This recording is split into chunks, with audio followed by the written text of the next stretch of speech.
আমি তো ভয় পেয়ে গেছিলাম বুঝলি। তারপর কি হয়েছে আপু বল না। আর যে ছেলেটা রং মাখাইছে না, ওইটার মাথায় এমন একটা মারছে না। আচ্ছা ওই সিনিয়র ভাইয়াটার নাম কি? কোন ভাইটার? আরে ওই ভাইয়াটা। ঈশান। কেন? হ্যালো, সবাই চলে আসছে, আমিও চলে আসলাম।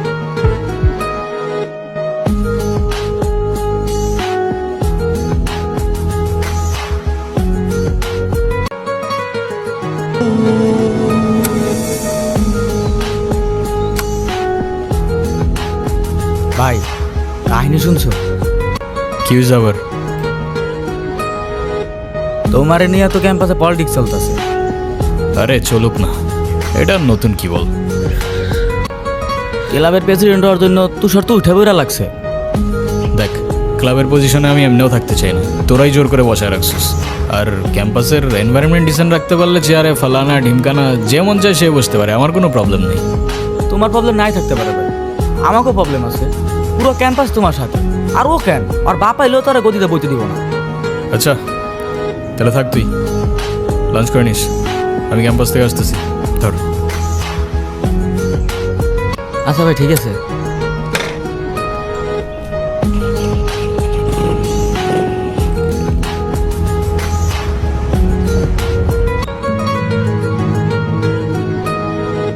স্যার, আপনি থাকতেও কিভাবে ঈশান আমার পোলাপানে গায়ে হাত দিল? আচ্ছা ঠিক আছে, আমি অ্যাকশন নিব, ডোন্ট ওয়ারি।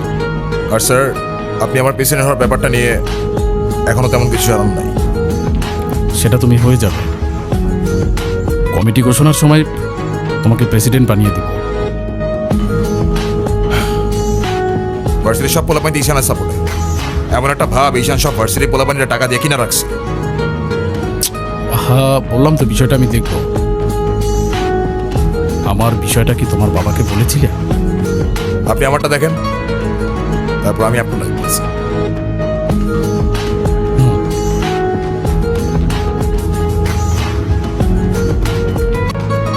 ভাই স্যার কি বিচার টিচার করবো না নাকি নাকি আমরাই কইরা নেব?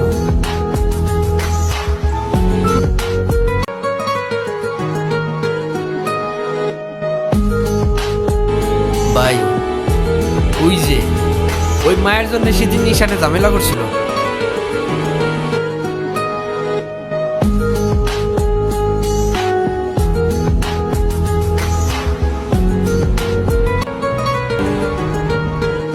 আচ্ছা, ক্যাম্পাসে আসার পর থেকেই দেখলাম ওই সিনিয়র ভাইটার নাম। উনি কি কোনো পলিটিক্যাল রিলেটেড নাকি? কে? ঈশান ভাইয়া? হ্যাঁ ঈশান।